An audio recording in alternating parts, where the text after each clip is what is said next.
ಈ ಸಮಯದಲ್ಲಿ ನಾನು ನಮ್ಮ ಕರ್ತನಾದ ಯೇಸು ಕ್ರಿಸ್ತನ ನಾಮದಿಂದ ವಂದಿಸುವಂತನಾಗಿದ್ದೇನೆ. ಅದೇ ರೀತಿಯಾಗಿ ಪ್ರೀತಿ ಸ್ವರೂಪನಾದಂಥ ದೇವರಿಗೆ ನಾನು ಯೇಸು ಕ್ರಿಸ್ತನ ನಾಮದ ಮೂಲಕವಾಗಿ ಸ್ತೋತ್ರವನ್ನು ಸಲ್ಲಿಸಿ ಈ ಸಮಯದಲ್ಲಿ ಪ್ರಿಯರೇ, ನಾವು ದೇವರ ಒಂದು ಮುಖ್ಯವಾದ ವಾಕ್ಯದ ಭಾಗವನ್ನು ಧ್ಯಾನಿಸೋದಕ್ಕಾಗಿ ಹೋಗೋಣ. ಹಾಗಾಗಿ ಪ್ರಿಯರೇ, ಹಲವಾರು ಕ್ರೈಸ್ತರಲ್ಲಿ ಒಂದು ಆಲೋಚನೆ ಅಥವಾ ಒಂದು ಭಾವನೆ, ನಾನು ಯೇಸು ಕ್ರಿಸ್ತ ಸ್ವಾಮಿಯನ್ನ ನಂಬಿದರೆ ಸಾಕು, ಆತನನ್ನ ರಕ್ಷಕನಾಗಿ ಸ್ವೀಕಾರ ಮಾಡಿದ್ರೇನೆ ಸಾಕು, ನಾನು ಪರಲೋಕ ರಾಜ್ಯಕ್ಕೆ ಸೇರ್ತೀನಿ ಎಂಬುದಾಗಿ. ಹೌದು ಪ್ರಿಯರೇ, ನಾವು ಕರ್ತನನ್ನ ನಂಬಿ ಆತನನ್ನ ರಕ್ಷಕನಾಗಿ ಸ್ವೀಕಾರ ಮಾಡಿ ದೀಕ್ಷಾಸ್ನಾನ ಪಡೆದಾದ ಮೇಲೆ ನಾವು ಪರಲೋಕ ರಾಜ್ಯಕ್ಕೆ ಒಂದು ಪ್ರಜೆಯಾಗಿ ಸೇರಲ್ಪಟ್ಟು ಹೊರತು ನಾವು ಯಾರು ಕೂಡ ಪರಲೋಕ ರಾಜ್ಯಕ್ಕೆ ಸೇರ್ತೀವಿ ಎಂಬುದಾಗಿ ಈ ಲೋಕದಲ್ಲಿರುವ ಯಾವುದೇ ಸೇವಕರುಗಳೇ ಆಗಿರಲಿ ಅಥವಾ ಯಾವುದೇ ಪ್ರವಾದಿಗಳಾಗಿರಲಿ ಯಾರು ಗ್ಯಾರಂಟಿ ಕೊಡೋದಕ್ಕಾಗಲ್ಲ ಪ್ರಿಯರೇ. ಹಾಗಾಗಿ ಪ್ರಿಯರೇ, ಓರ್ವ ವ್ಯಕ್ತಿ ಅಂದರೆ ಸಭೆಗೆ ಬರುವಂತ ಓರ್ವ ವ್ಯಕ್ತಿ ಆ ಪರಿಶುದ್ಧವಾದ ಪರಲೋಕ ರಾಜ್ಯವನ್ನು ಕಾಣಬೇಕಾಗಿದ್ರೆ ಅವನ ಜೀವಿತ ಲೋಕದಲ್ಲಿ ಹೇಗಿರಬೇಕು, ಹೆಂಗಿರಬೇಕು, ಯಾವ ರೀತಿಯಾಗಿರಬೇಕು, ಅದನ್ನ ನಾವು ವಾಕ್ಯದಿಂದಲೇ ನಾವು ಗಮನಿಸೋಣ. ಕರ್ತನ ವಾಕ್ಯವನ್ನು ನಾವು ಗಮನಿಸೋಣ. ಸಮಯದಲ್ಲಿ ನಾವು ಕರ್ತನ ಕೃಪೆಯಿಂದ ಧ್ಯಾನಿಸುವಂತ ವಾಕ್ಯದ ಭಾಗ ಯಾವುದು ಅಂದ್ರೆ ಈ ಸಮಯದಲ್ಲಿ ಮತ್ತಾಯನು ಬರೆದ ಸುವಾರ್ತೆ 7ನೇ ಅಧ್ಯಾಯ ಅದರಲ್ಲಿ 21ನೇ ವಾಕ್ಯ. ಮತ್ತಾಯನು ಬರೆದ ಸುವಾರ್ತೆ 7ನೇ ಅಧ್ಯಾಯ ಅದರಲ್ಲಿ 21ನೇ ವಾಕ್ಯ. ಪ್ರಿಯರೇ, ಈ ಮಾತನ್ನ ನಮ್ಮ ಕರ್ತನು ತನ್ನ ಬಾಯಲ್ಲಿ ಹೇಳಿರುವಂತ ಮಾತಾಗಿದೆ. ನಾವು ಗಮನಿಸೋಣ. ಏನಂತ ಹೇಳಿದರೆ ಕರ್ತನು, ನನ್ನನ್ನು ಸ್ವಾಮಿ ಸ್ವಾಮಿ ಅನ್ನುವವರೆಲ್ಲರೂ ಪರಲೋಕ ರಾಜ್ಯಕ್ಕೆ ಸೇರುವರೆಂದು ನೆನೆಸಬೇಡಿರಿ, ಪರಲೋಕದಲ್ಲಿರುವ ನನ್ನ ತಂದೆಯ ಚಿತ್ತದಂತೆ ನಡೆಯುವವನೇ ಪರಲೋಕ ರಾಜ್ಯಕ್ಕೆ ಸೇರುವನು. ಹಾಲೆಲೂಯಾ.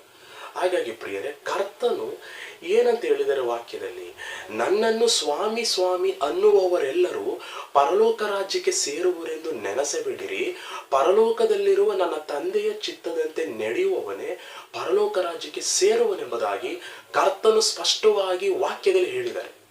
ಪ್ರಿಯರೇ, ಕರ್ತನನ್ನು ನಂಬಿರುವಂತ ಒಬ್ಬ ವ್ಯಕ್ತಿ ಅಥವಾ ಓರ್ವ ವ್ಯಕ್ತಿ ಪರಲೋಕ ರಾಜ್ಯವನ್ನ ಸೇರಬೇಕಾಗಿದ್ರೆ ಅಥವಾ ಪರಲೋಕ ರಾಜ್ಯವನ್ನ ವ್ಯಕ್ತಿ ಕಾಣಬೇಕಾಗಿದ್ರೆ ಅವನು ಈ ಲೋಕದಲ್ಲಿ ಏನನ್ನು ಪಾಲಿಸ್ಬೇಕು? ದೇವರ ಚಿತ್ತವನ್ನ ಪಾಲಿಸ್ಬೇಕು. ದೇವರ ಚಿತ್ತ ಅಂದ್ರೆ ಏನು?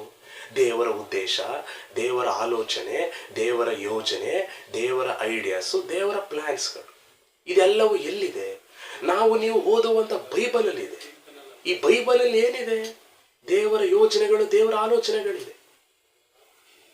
ಆ ದೇವರ ವಾಕ್ಯಗಳೇ ದೇವರ ಉದ್ದೇಶಗಳಾಗಿದೆ, ದೇವರ ಆಲೋಚನೆಗಳಾಗಿದೆ, ದೇವರ ಒಂದು ಇಚ್ಛೆಗಳಾಗಿದೆ.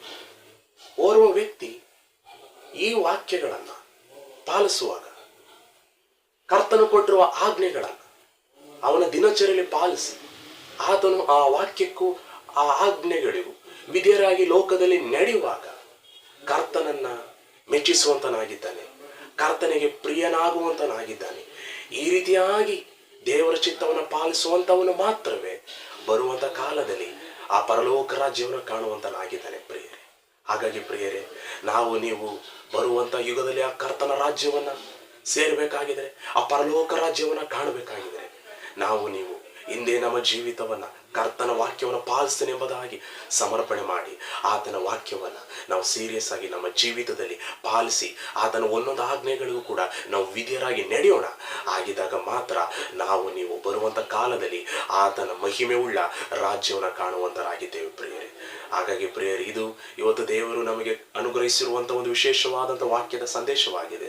ದೇವರು ತಾನು ನಿಮ್ಮೆಲ್ಲರನ್ನು ಈ ವಾಕ್ಯದ ಮೂಲಕವಾಗಿ ನಮ್ಮ ಕರ್ತನಾದ ಯೇಸು ಕ್ರಿಸ್ತನ ಹೆಸರಿನಿಂದ ಆಶೀರ್ವದಿಸಲಿ. Amen. God bless you. Praise the lord.